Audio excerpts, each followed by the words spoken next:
Well, good evening and welcome to Just Our Take, episode 13. My name is John. And I'm David. Hey, David. Tonight we're going to discuss the SpaceX launch tempo. I don't know if you guys have noticed, but they've been launching a lot of rockets lately, and that launch tempo is accelerating rapidly. Let's get into that and find out why are they doing it and what's going on. We're also going to talk about the strategic oil reserve. Not sure if you guys heard about that this week, but Dave's going to bring you up to date on that. And then we're going to talk about the solar eclipse, the crowds and the clouds. What do you say? All that and more. Let's jump right in, Dave. Let's do it. Take us away. Have you noticed the launch tempo at SpaceX? It's, I've never seen anything like it. It seems like, I was just thinking the other day, they launched one on the 6th. Oh gosh, that was yesterday. Huh. So you see how rapidly they're doing it, It's funny. Hey, my brother's on. Hey, David, good to see you. Listen, it's just amazing to watch how quickly, and first of all, Elon Musk has done something really different, something that I don't know if anybody ever thought about this, but I don't know if you ever watched when you were a kid, they were claymation type shows or stop action animation. And they showed these rocket launches, and the rocket launches showed they were really herky-jerky and they were kind of weird, but then they showed them landing the rocket. And we always thought, that's not possible. They got to deploy the capsule and come down with a parachute, and they're never going to land a rocket. I'll be darned. These guys are landing the rockets. In fact, I think Elon's going to talk to you a little bit later because we've got him as a special guest. Not really. Anyway, we got some clips from Elon where he actually talks about how many times they're reusing these boosters. It's unbelievable. So let me see if I can pull one of these videos up. Really interesting stuff that they're doing over there at SpaceX. So that was, you remember that claymation was a David and Goliath, and it was okay, Davey. Okay, Davey. My name's David, right? So growing up, I was like, I don't know how I feel about that. Anyway. All right, so this one's a little bit long, and I have to tell you, full disclosure, when it comes to Elon Musk, the guy processes in his mind probably 10,000 times faster than most human beings. A lot of people think he's an android, but he assures us that he's not. But he processes so quickly that I think he needs to slow himself down. So I actually edited out some of those long pauses in between thoughts. So if you see it jerk a little bit, it's not because I'm trying to cut something. All I did was cut out a pause, and I can get you guys a link to the video at some point if you'd like. So let's see. Here's first one. Path to making life multiplanetary. So we're doing a lot of good things at SpaceX. I mean, Starlink is incredible, providing connectivity throughout the world, and also, paying for a lot of what we're doing here. And Falcon 9 is the primary launch vehicle for Earth, just doing more non-SpaceX launches than anything else. And but Starship is Starship is the first design of a rocket that is actually capable of making life multiplanetary, where success is one of the possible outcomes. Okay, so we talked about last week, talked a little bit about SpaceX and some of the things that they're doing. Falcon 9 is the lift that takes up the satellites that they're launching all the time. And then what did he just call the space capsule? Gosh, my brain just totally space thing. Sorry, we're only human. I am not this man. I am not Elon Musk. Let me just go back, and he can say it in his own words. Look, I'm not a fanboy about many things, but I am about Elon Musk. Let me tell you. And by the way, their headquarters, where they do like their mission control, guess where that is? Florida. Hawthorne, California. Hawthorne, California is my second. How crazy is that? How crazy. Okay, so let's see. Anyway, the space capsule, that one's reusable too. There's not this big deployment thing. There's not a parachute that pops out or anything else. That's one of those same landing kind of a deals. But here, check this out. Rocket that is actually capable of making life multiplanetary, where success is one of the possible outcomes. No rocket before this has had the potential to extend life to another planet. And I'll sort of wax esoteric here for a minute, because this may sound sort of unusual, but when you think about the question of where are the aliens, which I get asked a lot. Elon waxing esoteric, just so you know. This is like the Fermi paradox. Where are the aliens? And I've not seen any evidence that there are aliens on Earth. A lot of people think there are aliens on Earth, and I'm like, great, I'd like to meet one. For a while there, when I was getting my green card and everything, it said alien registration card. I'm like, okay. This question of where I told you he was an alien. I told you. the aliens is, I think, a very profound one, because I'm aware of no evidence of aliens whatsoever, which means that I think we're probably alone. If you look at the history of Earth, like how long has Earth been around? Assuming that physics is correct, the universe is about 13.8 billion years old. Earth is about 4.5 billion years old. When you think about how old is civilization, I think the right measuring point for civilization, in my view, or a good measuring point, would be the advent of writing. So the first writing is generally considered to be the ancient Sumerians. Where are they now? They died out. But about 5,500 years ago, it was archaic pre-cuneiform. In fact, I suggest it's like an interesting rabbit hole to read about the history of writing. So if you consider, say, like, okay, civilization. Now that sounds fun. I was going to say, can you imagine you're in the crowd, you just built this beautiful thing, you're excited about it, and your leader, this brilliant guy, is going to talk about the history of writing. It's fascinating. And it probably is. It's a fun rabbit hole to go down to the history of writing. No, I mean, listen, everyone in this audience is nearly as brilliant as he is. Right. I mean, They're geniuses, of course. He's talking to just, he's talking to all the teams right now. This is kind of like a rah, look what we just did. It's kind of like so this is all SpaceX employees that he's talking with here. Yeah. I think if you don't have writing, you kind of need writing for civilization. So it's only been around for like a little over 5,000 years out of 4.5 billion years that Earth has been around, and the 13.8 billion years of the universe. So all of human civilization is basically the blink of an eye. It's like just a fraction. It's nothing. I think that probably means that consciousness is incredibly rare, and perhaps fleeting. It may not last for very long. And there you have it. The reason I put that clip in there, one, it's just interesting to capture his thought process. And it's, when he speaks, it's kind of stream of consciousness. He's basically giving an annual report, but it's so stream of consciousness. It's just whatever is in his mind at the moment comes out. You'll see another clip where he's supposed to be talking about a graph, but he's talking about, I don't know, Stephen Hawking or something. I don't know. And it's just, again, it's a brilliant mind, and it's just fun to watch. But really, that part I wanted to capture was one, he's talking about just how small, and if you think in terms of the universe, just how small we are, and also how such a short time limit in the capsule of the uniform that we are, the universe that we are. The other thing is his thought on aliens. Listen, Elon Musk said we're alone. I gotta believe him. That's all I'm gonna say. Nah, I don't know.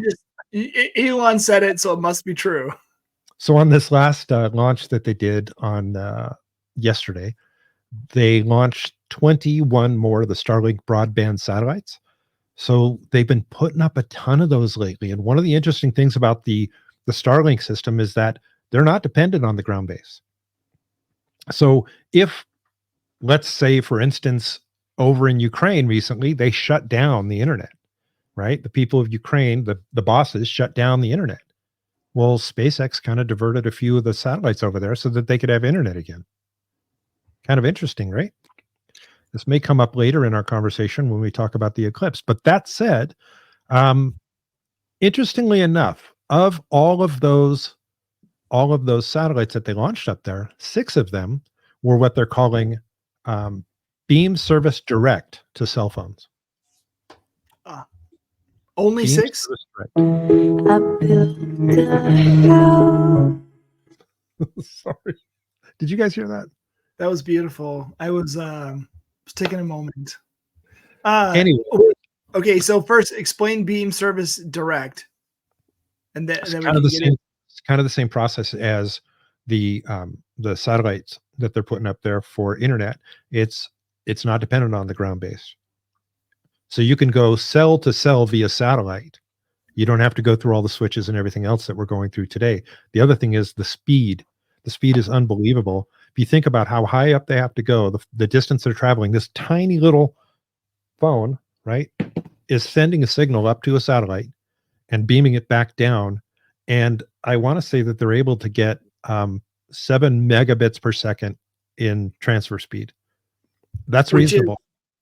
Well, especially if you think about the vast majority of communication is text messages or emails, right? It's packet data.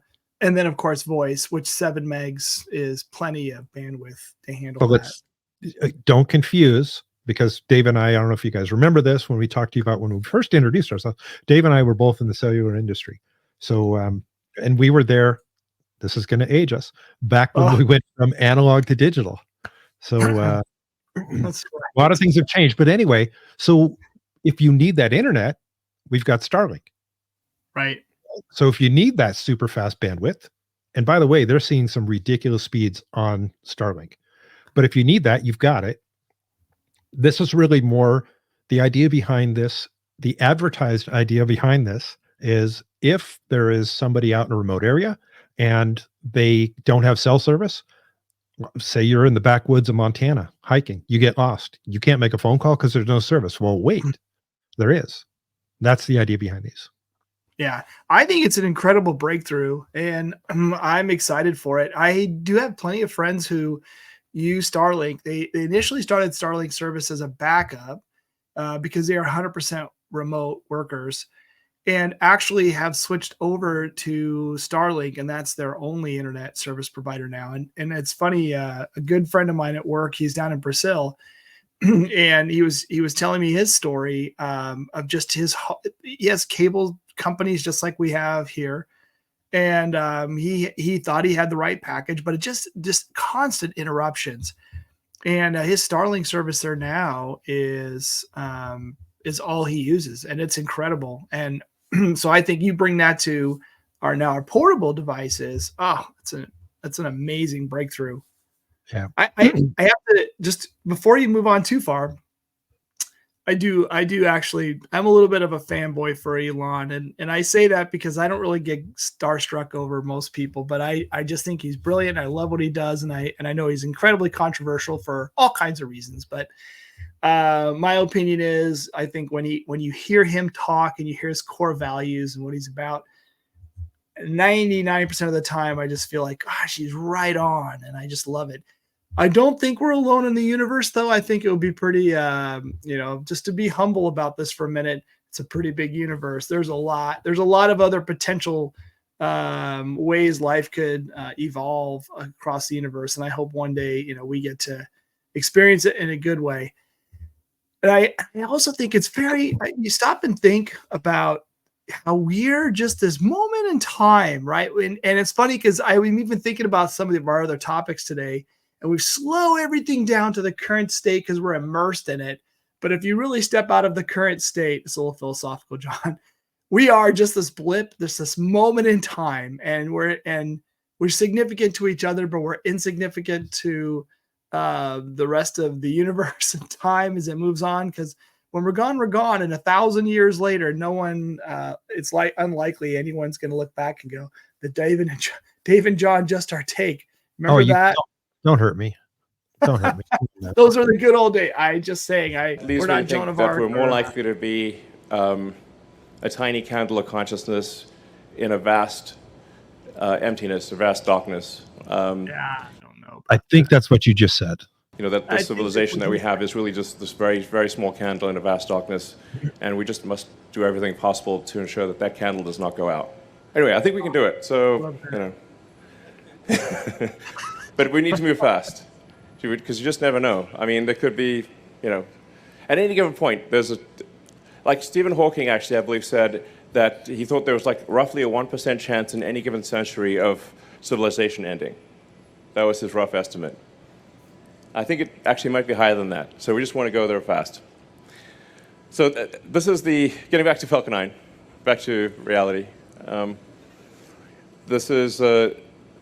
These are all the launches we've done.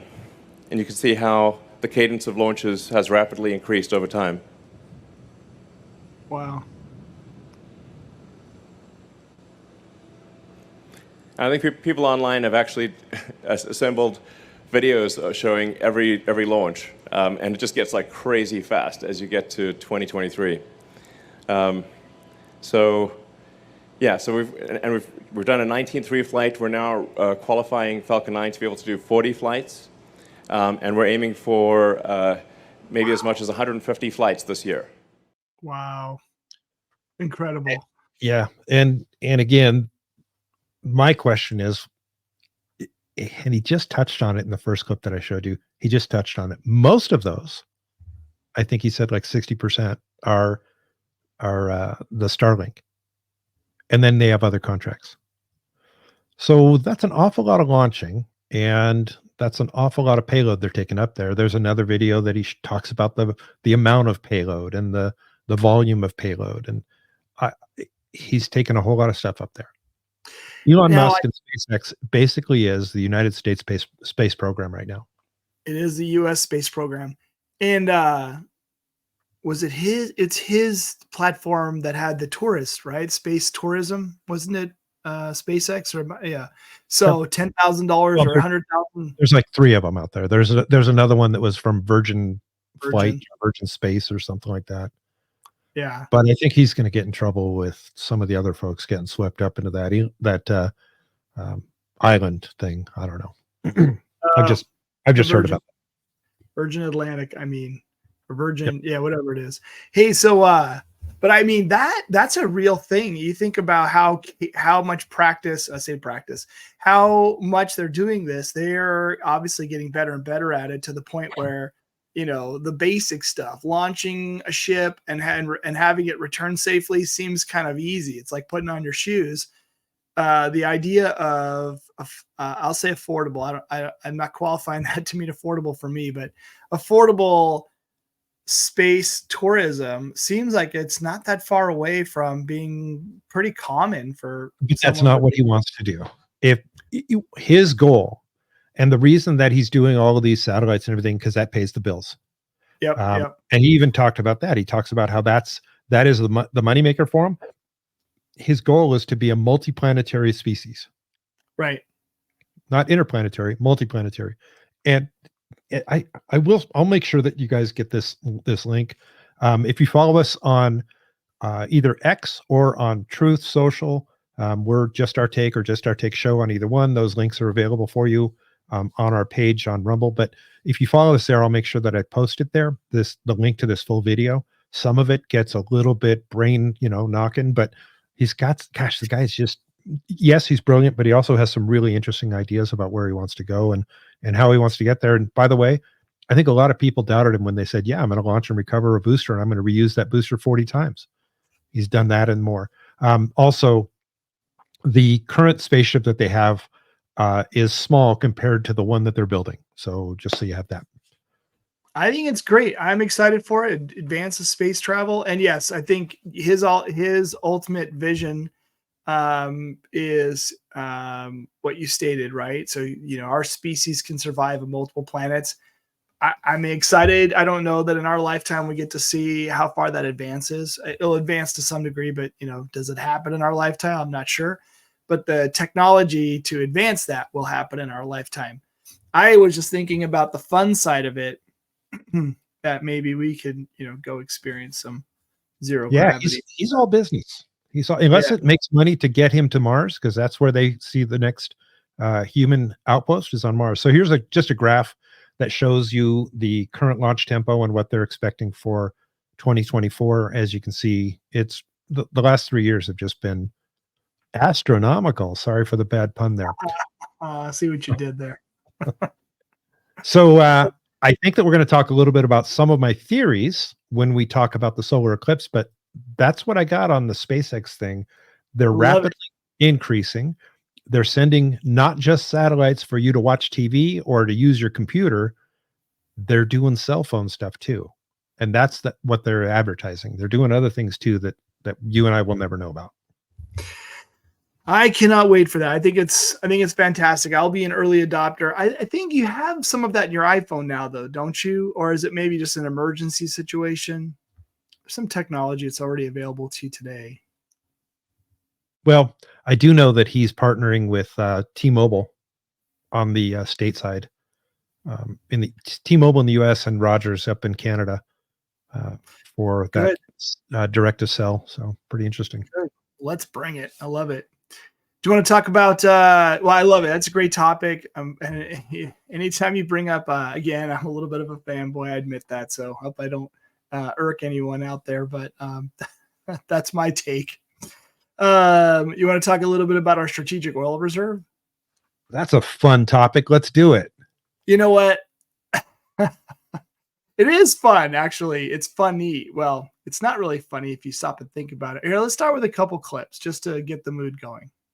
I'm announcing a plan to refill the Strategic Petroleum Oil Reserve in the years ahead at a profit for taxpayers. The United States government is going to purchase oil to refill the Strategic Petroleum Reserve. Or something like that. Something like that. What is the Strategic Oil Reserve, Dave? Yeah, so well, that is the oil that we as a nation have in reserve for emergencies when there is a problem and we can't get oil any other way, or there's some national emergency, and this is our way of ensuring that we still have energy to power our nation. But more importantly, if it's if we're in a conflict with other countries, it may be hard for us to import oil if we have to. And This is an immediate access to that fuel, that energy to actually power our military. Right. And I don't know, does that seem like it's relevant at the moment? Does that seem like that could be important to us? And how we got here was that they used that money.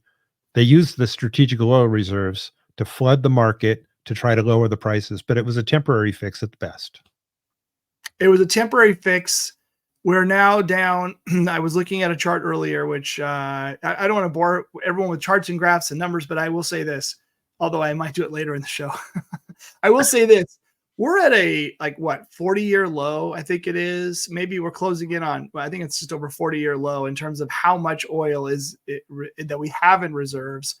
But also at a time where it feels like there's more geopolitical conflict than we've had in a little while. And so if something does kick off or spark up, the immediate energy that we need, we might not have enough. We have enough for maybe a couple of weeks of full deployed active combat or full deployment of our military.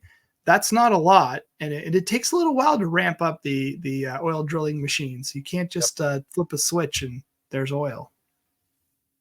Yeah, that's not good. Yeah, and why aren't they going to refill them now? Well, so as it turns out, oil is expensive right now. And actually, Jean-Pierre will talk about that in the last segment of this clip. So let me play a little update from Fox News. Today, the Biden administration announced that it's going to pull back its plans to refill the SPR, the Strategic Petroleum Reserve. You know, they drained that to try and bring gas prices down earlier. Well, they've been trying to fill it back up, but now it is way too expensive. So they say we hit $86 today on the futures market. They say it costs too much, so we're not going to do it. And now is the time of huge geopolitical risk out there. So I don't know. This summer could be a tough summer if you want to drive somewhere. Oh, my goodness. Thank you. First, so you guys started draining the Strategic Petroleum Reserve to try and help with the Putin price hike a few years ago. Said you were going to refill it, but now it doesn't seem like that's happening. Why? Well, I believe the Department of Energy is responsible for that particular. I should have had some dance music right here, but I didn't. So sorry about that. Next time Jean-Pierre talks, I will definitely cue up the appropriate music.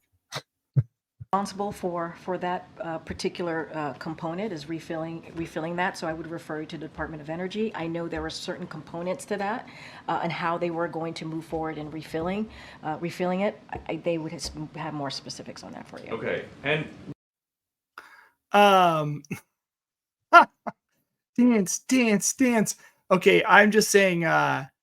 Okay, so you're trying to find the right time. You decide when is the right time to buy oil to replenish our strategic oil reserves. Let's see. We went and tried to make a deal with OPEC, with Saudi Arabia specifically, Venezuela, Iran. Like we gave Iran back. We gave them back access to their money. We took away. We restored some sanctions that we took. We went to Venezuela and we said, hey, maybe we can be friends now, in the hopes that we'll be able to move oil to the U.S. and buy it and bring our oil prices down, bring gas prices down. And I'll tell you, I filled up yesterday morning, and I'm in Washington. Washington has a few more pennies and taxes and per gallon than you do in other states, but it was $5.15 a gallon again, and I just. Like, where do you go next? I think we're drilling now, but probably not at the levels we need to. We can't seem to buy enough from other countries. Other countries want to reduce production. The cost is going higher, and there's a prediction, and I don't follow the oil futures market this closely, but there's a prediction that it goes up another $20, $30 in oil a barrel from here. And if you think that's not possible, there was a time not that long ago when oil was closing in on or hit $150 a barrel before it came back to Earth. Yep. Hey, I just want to show the audience at home, if you want to know who's running or who was running, or at least one of the top officials at the Department of Energy. Oh, that's not what I wanted to show you. This is. Come on, there he is. Yeah, that's right. Before. He absolutely was. That was Sam Brinton. Sam Brinton. He was the head of advocacy and government affairs. This guy was one of the top officials in the energy department. That's right. Thanks, Joe. Appreciate that. Oh my God, that's right. And also, the sad part is we're laughing, but that's real. That's not. I didn't make that up. That was real. I'm only laughing so I don't cry. I know. I get it. I'm just saying. That was the person who was chosen to be responsible for and in charge of our energy. And he was fired because he got caught stealing luggage twice at the airport. He stole more than twice. Well, he got caught twice. He got caught twice. And he wore the clothes. Well, I don't know what to say. He had to, Pierre Jean, he couldn't let her upstage him. So anyway, sorry. My goodness. Yeah. So, and I think, he mentioned Ducey mentioned, the Putin price hike. I don't know if he said that because it makes everyone accept the question. Oh yeah, it was Putin that caused our oil prices to go higher. Our gasoline prices. Yeah, Putin had nothing to do with it. It is all the admin, 100%. No question. It's bad decision making, unless, of course, that's what they were trying to do. It could be intentional. What caused it to spike, and then figure out how to bring it down again and say, "Look, I'm the hero. I did this." I suppose it didn't. It's not working. Yep. Although people have become accustomed to paying higher prices now, so I don't know if they remember what it was like. The cynic in me would say that they did it because they wanted to drain our strategic reserve to put us in a vulnerable position. So, not that anyone would ever do that. I'm just saying this goes back to the I don't have one of these at home, just for the record here. However, because I don't make enough time for that. But if you took a whiteboard, if you took a wall of your house and you put up every little thing that has happened over the last 3.5 years that have actually been counterintuitive and potentially destructive for our country, this would be one of them. And you did a little red string, like who made that decision? And all those red strings would come back to the same place. And after a while, you're like, are you just that incompetent that you made all that many bad decisions given all the intelligence? Or this is a sinister person in me too. Or did you have an ulterior motive? Yeah. And it's Well, I think that we should do that. And I think if we did that, I think you would come to only one conclusion. Anyway, keeping things moving. Do you got more on the strategic oil reserve? If you do, no, that's I'm cool. good. I just wanted to talk about it. It's in the news now. Our government had the option to, we said we're going to go do it. And we just decided to cancel it because oil prices are a little bit too high. And as soon as that happened, they spiked up another $4 a barrel. So we'll see what happens. They would not stop. They do that. Well, now's as good a time as any for us to thank our sponsor, Steel Rebel Design. Steel Rebel Design. If you look at David's hat and his shirt, that all comes from Steel Rebel Design. If you want to get t-shirts, hats, hoodies, I think that they're going to be starting to do some really cool embroidery here pretty soon. They also do cups with some engraving things. I'm telling you what, get a hold of Steel Rebel Design. Kim and the folks over there are going to take good care of you. If you want a single shirt or if you want 150 shirts, they'll take care of you. Steel Rebel Design, the link in our description here on the page. You can go directly to the store and you can see either the hats or the shirts, and you can shop around while you're there. And while you're there, if you use the code JustOurTake, you can get 10% off your purchase. Steel Rebel Design, thank you. Thank you. You like your hat, Dave? I love it, actually. I will need, I'm looking to see like what other versions of this can I get? Because I think there's, maybe I need Coming soon. some style. All right. You want to talk about a little bit of the pandemonium that's coming tomorrow? Some people think the end of the world's coming tomorrow. Some people legitimately think that.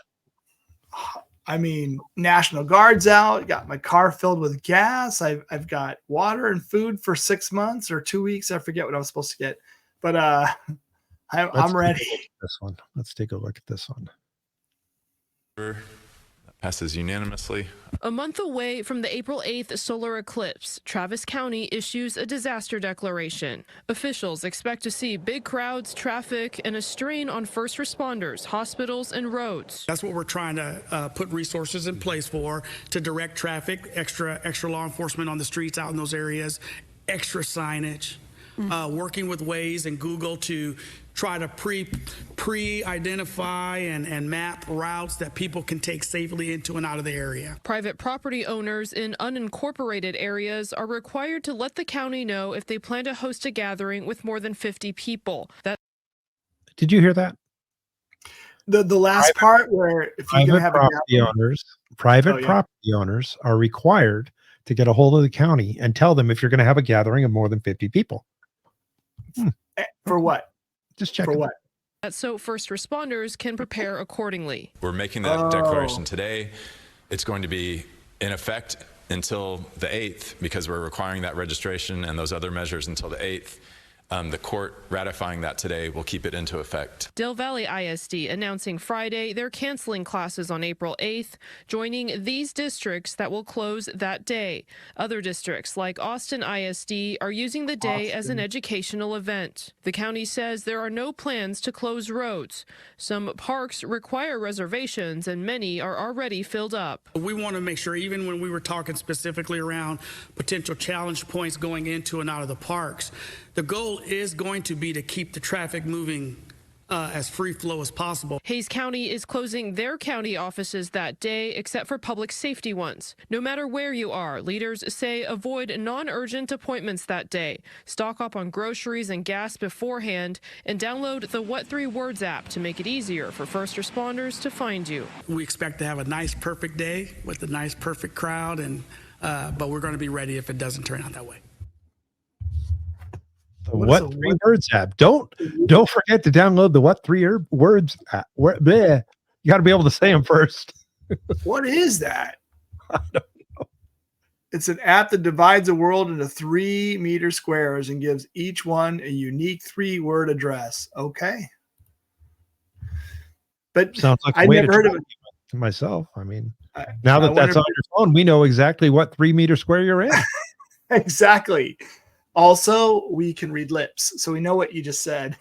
You're you're in the National Guard trap area. There are 3 words. The 3 words. National Guard trap. So speaking of National Guard, National Guard will be in McCurtain County to help first responders as thousands plan to flock there to see the solar eclipse. Officials say McCurtain County expects up to 100,000 tourists. Now, members of the 63rd CST will be on standby and will respond to any hazmat emergency so that local first responders can focus on helping residents and tourists. I just want to take us back to 7 short years ago. I don't recall this hysteria over a very short eclipse. By the way, do you know how long it will be dark in the areas with the total eclipse? About Minutes. 3.5, 4 minutes. Ooh, Right long time. About 3.5, 4 minutes, it'll be dark. So And then it'll be gone. So I asked the same question to a few people that I know who were talking about it, and I said, have you like? Would you? Is this a big deal? How do you think about this? Oh yes, 7 years ago, I think it was 7 years. You said right. We went to this park in this remote area, and we camped out alongside of what thousands, not hundreds, thousands of other people and campers and tents and everyone was out there, and the whole thing was over within a couple of minutes. They were there for several days, over in a couple of minutes. And I think it was interesting. It sounded like the whole event was kind of fun. It was a little bit of an adventure, but yeah, it's over in minutes. So Yeah, I don't know. I mean, there's a lot of people that believe, in some weird things, but they're deploying the National Guard.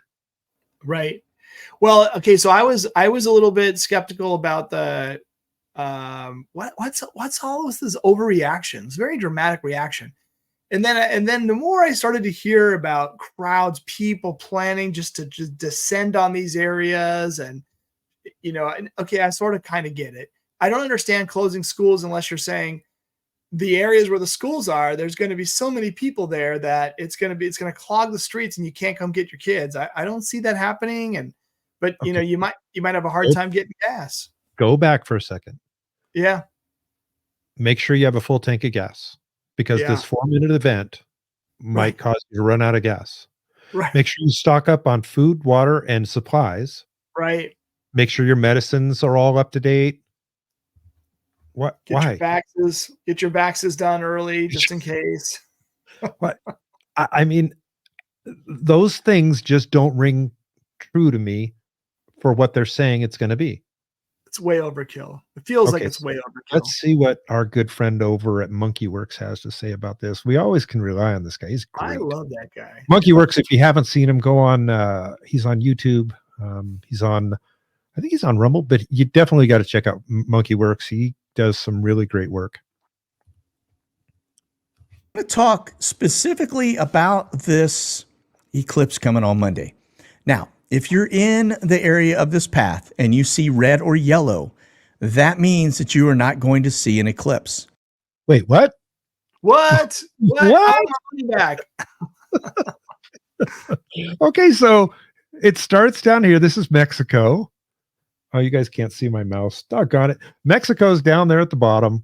And the path goes, south to north along here. Dark gray area. Only, is that like Illinois over there that has like a small corner of the area that's going to be in a green zone, which means no cloud cover or low cloud cover? But you can go to Mexico, it looks like that, or we're not showing the weather. Oh, for no, Mexico. I think that MonkeyWorks just didn't care about their weather. Anyway, let's let them keep going. That means the cloud cover, that's what this is. The cloud cover is going to be so thick that the only thing you will see is it go dark for about 4 minutes and then go away. Now, why are people freaking out over this particular eclipse? I have no idea. I've never in a million years seen, well, I haven't been around a million years, but you get my point. It's just absurd, and it makes zero sense unless the mainstream media, the mockingbird media, has been told to put a fear into people for some crazy reason. And why would they do that? Why? So Huh. strange. It's the So only weird. thing. You would think after they saw the fact that this is all going to be covered in clouds, almost the entire path from the Texas border, probably even in Mexico, all the way up until you get to the very tip up here where it is green. If you're in this green area, you'll be able to see the eclipse. You won't be able to see the totality of the eclipse. You'll be able to see some of it because you won't be covered by clouds. Everybody else, you ain't seeing any of it. In fact, like I said, it'll go dark for about 4 minutes, and that's it. Oh,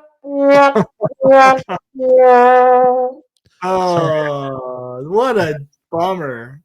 I mean, so Come listen, on. we can apply Occam's razor here. Okay. Occam's razor. The theory is the most reasonable or the most obvious is probably the truth here. None of this makes sense. What does make sense is that they're planning something. They're trying to get everybody all worked up. They're trying to make it scarier than it is. It's an eclipse. I've heard, we talked a little bit about it last week, that they're going to, but there's going to be this big solar flare that comes along with the eclipse. I'm Right. sorry, that's not how they work. That's Right. not how they work. We're putting, look, let me show you. I have a light here. Can you see the light? Okay, I have a light. Look, moon covers the light. Ooh, Now, wait, let me get my camera out so I can get a picture. Oh, dang, it's over. man. So why tell people, continue to tell people, oh, you need to have food supply and water and, all of this other crazy stuff that they're issuing these warnings and alerts for, states of emergency for an eclipse. You'd think it's the only one that has come across the world in probably, our lifetime. It's absolutely nuts. So check this out. Speaking of nuts, Texas DOT basically telling truckers, hey, listen, we're having a stand down. You're not allowed to be on the road during this time from midnight to midnight the following counties. And you can see it right here, just the county strip where the total eclipse is going to be. You're not supposed to have any trucks on the road. Let's see how many people adhere to that. Probably not. And I doubt it will be enforced, but they're putting that out there, and it just goes to show you how stupid this is, right? Okay. How stupid this is. I thought it was rather interesting when you heard his point about, and he kind of glossed over it. There's a whole section of Texas where they're saying no truckers allowed on the road from midnight to midnight. Right. I'm sorry, but there's a whole lot of time in there where the sun's not even out. I mean, I heard him say that, and I actually watched that clip before. Why would you ban now? Okay, your top line reason is going to be because there's hundreds of thousands of people that will be in those areas out there to watch the eclipse, and they'll be camped out, they'll be staying, and so the trucks will just create congestion and traffic. That's the reasoning behind it. I don't know. I don't buy it. I don't buy it at all. And Okay. also, is that going to stop people from coming? I mean, are people going to stream down into Mexico to watch it where it might be green, or are people going to continue to come up through that corridor if they're coming in without, not through through the back door, not the front door? Well, and I want to caveat my next statement with I'm not trying to be a Y2K fear spreader here. I don't know if you remember Y2K, but the world was supposed to end because the computers didn't know how to go to the year 2000. Airplanes falling out of the sky. Yeah. Everything was going to come to an end. Cats and dogs living together in sin, all of that. But it didn't happen. What happened was the computers figured it out, or they sent us a patch, and your Radio Shack TRS-80 was able to get through it. Your Commodore 64 was only a Commodore 63 and a half, but it still worked. Oh my gosh. Anyway, it just I've heard people spreading some comments about that they believe that there's a good possibility, and this is the part that makes me come back to the SpaceX launches. There's a good possibility that through this and that solar flare that they're warning us about, again, I don't buy the solar flare at all, but any electromagnetic storm, they're saying, could knock out the internet for 3 or 4 days. Right. And there have been politicians who have saying, be prepared for an outage of 3 to 4 days. Why would they say that unless they Right. were planning that? Right. Um, Yeah. And it could be that this, so we do practice runs, right? Anybody who's going to actually do something one day or planning that something could happen one day, you're going to do a practice run. And is this an opportunity to do a practice run? Like, let's deploy all the different things we would normally deploy if in fact the really bad thing actually did happen. And let's just see, like, were there any flaws in our plan? So it could be, I'll say, as simple as that, but also it could be as bad as what you're talking about, where there's actually something, being planned for. But nonetheless, I agree. I think there's a comment that it's another plan to spread fear, and I agree. I think it does. When you see National Guard out there and you're told, do all this stuff to prepare yourself, take your kids are going to stay home from school, and we're closing down our offices. What does that do? It says something really bad is about to happen. It doesn't say we're doing this so we can ensure a really good flow of traffic. It says, look out, something bad's happening. Yep. And I would just say it's not a bad idea. And we've talked about this before. It's not a bad idea to have an emergency plan in place. Agree. Find out how your friends and neighbors are going to get in touch with each other. We talked about that with the group tonight. Listen, we know if something does happen because of a natural phenomenon or an unnatural phenomenon, because of that, whatever happens, we're going to reach out to each other and make sure that we're okay. We're going to stay in touch with each other. I also have another group that we have a ham radio set, and we talk to each other. We do a weekly check-in on Monday nights. Just so happens that tomorrow night we'll be doing a check-in. We may need that ham radio. Don't know. It's always a good idea to keep your gas tanks as full as possible. Who would have thought that they'd have a 4.8 earthquake in New York? That just doesn't happen. And by the way, they had a 2.0 right under Donald Trump's golf course in Bedminster, New Jersey. I don't know if you saw that part, but that was one of the aftershocks. The point of origin was right below his country club in Bedminster, New Jersey. Well, nowadays you blame one of two things for earthquakes. It's either climate change or it's a Taylor Swift concert. It's one of those two things. So, all right. I do want to say one more thing. Yes. In addition to all of these things, and I should have brought a clip about this. My apologies. They are going to fire up CERN, CERN, which is a particle accelerator that a collider, I think is what it's called, where they have basically they're trying to figure out how exactly the Earth started. And this particle accelerates these particles, and then they collide and they make this. They're probably going to use that as an excuse for why the internet got shut down. Oh, the particle accelerator got out of hand, and it was an experiment that just went bad. And I can just see them. There's so many other ideas that they could come up with, so many means to shut it down. But then you have to ask the bigger question: is why would they shut down the internet? Exactly. What would be the end goal for that? Why would you do that? What is the benefit of stopping our ability to communicate, our ability to trade? Think about it. I don't know about most people. I think today rely on electronic payments of some kind or another. I know there's a lot of cash still, but let's think about it. When people go to Starbucks or you go to the supermarket, you go to the gas station, almost everything you're doing is via credit card.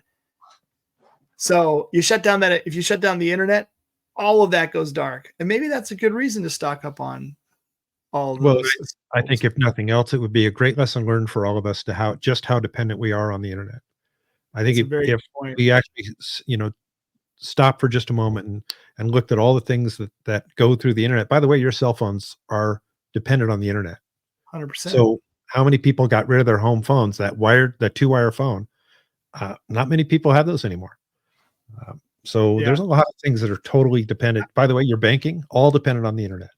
Right. I can say with confidence that literally 99% of the activities that happen at the company I work for would come to a screeching halt because without the internet, you're not communicating with anyone. None of your products or services function without the internet. Yep. Yep. Yeah. Ooh, scary. All right. Now I need to get some cash Okay, and some so gas and some food. Oh, we have all those things. not to get scared. Let's be prepared. Let's be prepared. I love it. So maybe that's something we should do later. We should bring a prepper on board, and just Yeah. have a prepper do a show with us, and talk about some of the things that the preppers do, and what kind of things we should prepare. I think that's a good idea. We should do that. Yeah, I do too. I love that idea. Take you up on that. Hey, we're going to run up against the clock soon, but there's one other story. There's lots of other stories this week. There was a potpourri of stories this last week. It feels like the Fani saga continues to become more and more interesting. There's this She may be going to jail. I don't know if you saw that. I She may did. be I going did. to jail. I shouldn't enjoy that because it's not really nice to enjoy things at other people's demise, but she keeps putting her foot in her mouth and Well, she more keeps than that. doing things She that are broke not the law. legal. She broke the law. So Something about you need consent to record somebody else on I don't know. There's just pesky laws. something about bringing false charges against someone. False charges. I mean, there's Yeah. just again I pesky. agree pesky there. laws. Someone looks like a prepper right there. Yeah. She lots of ammo. Hey, ammo is expensive, as I found out. So my son, he and his friends go out shooting pretty regularly. He took me out for my birthday last year, and it was such a blast. And so, Oh, no pun actually, intended. what's that? It was a blast. No pun intended. It was a blast. I intended that. And I said, as a way of saying thank you, and also to encourage him to invite me again, I said, let me replenish the ammo. And so actually, while I was out in your neighborhood, right, I went and stocked up, and I was like, how much does this cost? And they both say they're the same caliber of bullet.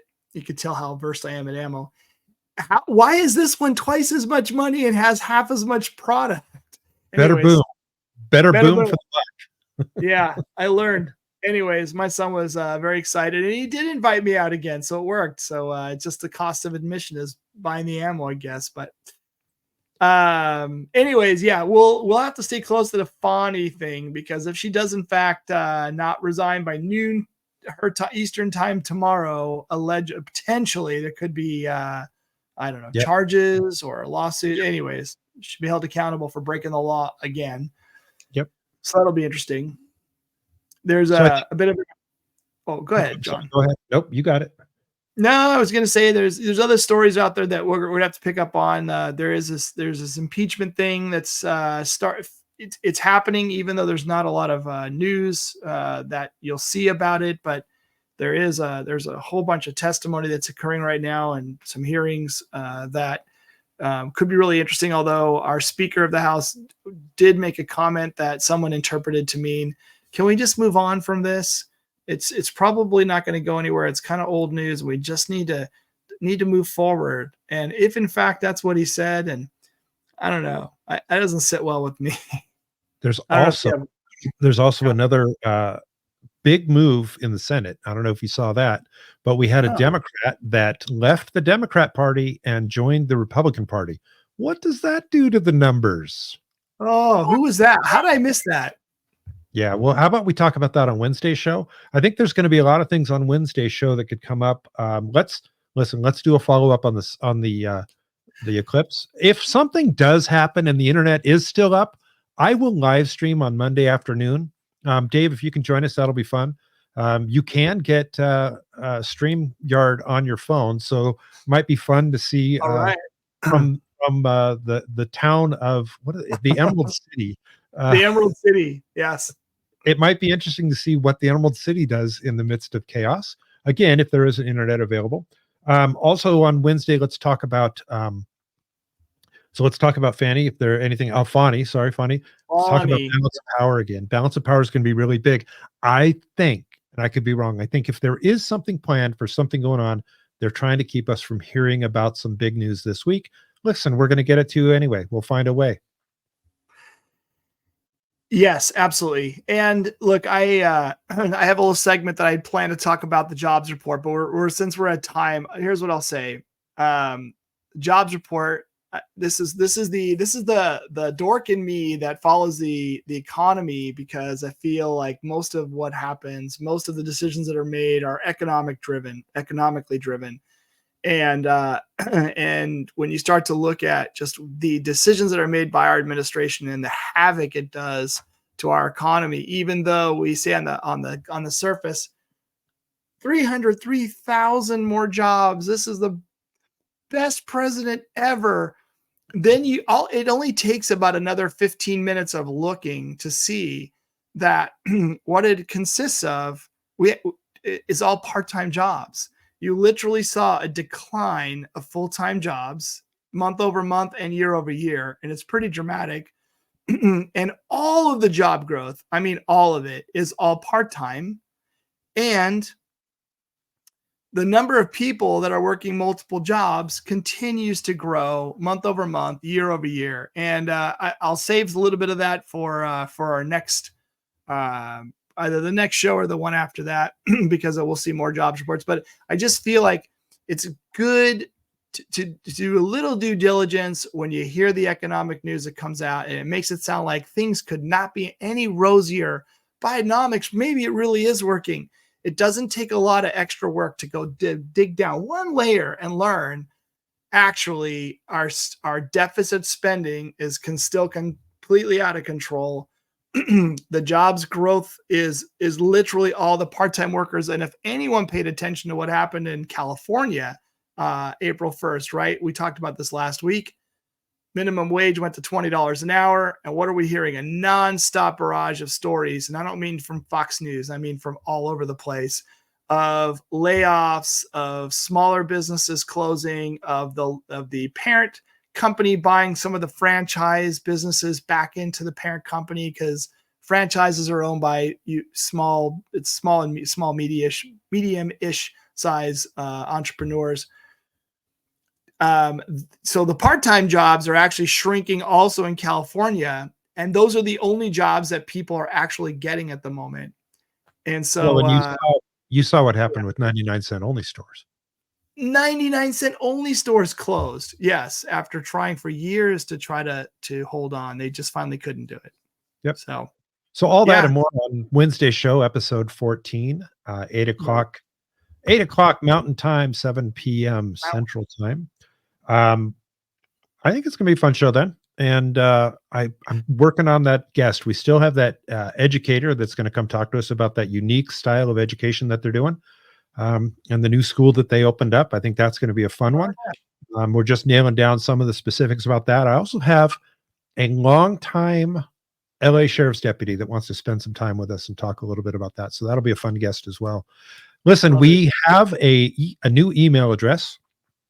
So if you're at home and you want to email us some ideas for a show, or if you want to send us your love and or hate mail, that's fine. It's justourtakeshow@gmail.com. Justourtakeshow@gmail.com.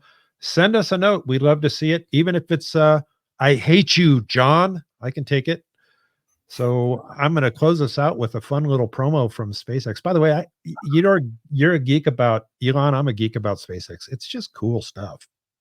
They're related, as it turns out. There you go. Thanks, Thanks, Dave.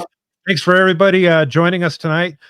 Don't forget to hit that thumbs up. It helps us with the algorithm. And as we all know, life is an algorithm now. It is. All right. It's coming. You're hitting play. No. I'm on the edge of my chair. I'm froze. That's not a way to end things, John. Don't go away. Don't go away. Watch this. It'll happen. I can make it happen. We are good at this. Hang on. Just talk, dance or something, David.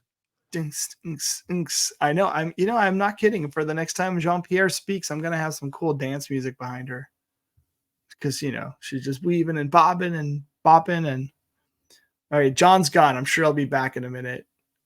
Who's gonna put Dave's rants, the little streaming thing across the screen if I start talking about the economy again? I am eager to see what happens with this eclipse, though. That should be fascinating. It's either going to be a big fat nothing, and nothing comes out of it, and everyone says good thing that we were prepared, or something else happens, and then it'll be interesting to see. But I'll be curious to know. I'd love to see your comments, what your experiences are on the day of the eclipse. And after that, be curious to know what's on your mind about other topics, right? The 15 minutes of fame from the barge, it's over. 15 minutes of conversation around Russia and their domestic terrorist event, over. These things, they come in, they happen, they're explosive, and they're gone. And just like John, he comes in, he was explosive, then he was gone, but now he's back. So I'm going to end on this wonderful SpaceX promo video. I hope you guys like it. Thanks again for showing up, and thank you to Steel Rebel Design for sponsoring Just Our Take. Hit that thumbs up, and if you're not following us yet, please give us a follow. No go, pull 4, flight 3 of Starship. Levi 2. Go. Stage 1. Go. Stage 2. Go. Flight directors, go for launch.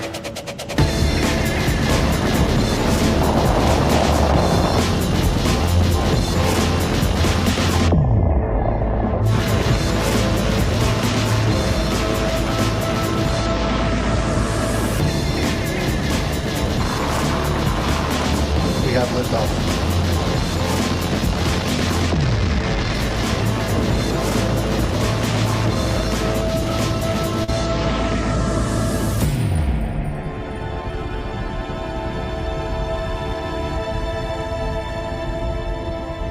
Vehicles pitching downrange.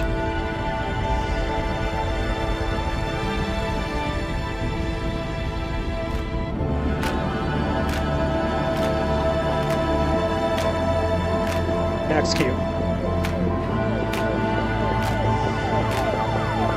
Vehicle supersonic.